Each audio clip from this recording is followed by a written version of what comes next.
என்னதாங்க நடந்துட்டு இருக்கு தமிழகத்துல? கடந்த 3 மாத காலமாவே நாம தொடர்ந்து கேட்கக்கூடிய செய்தி பள்ளி கல்லூரி மாணவிகளுக்கு எதிராக நடக்கிற பாலியல் வன்கொடுமை செய்தி.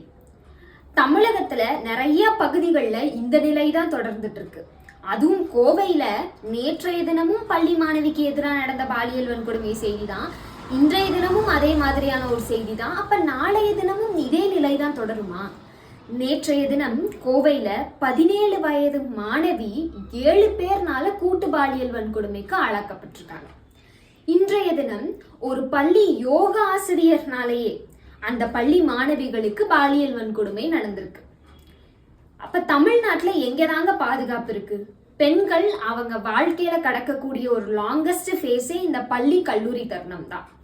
அங்கேயே அவங்களுக்கு பாதுகாப்பு இல்லைங்கும் போது அப்ப என்னதாங்க நடக்குது?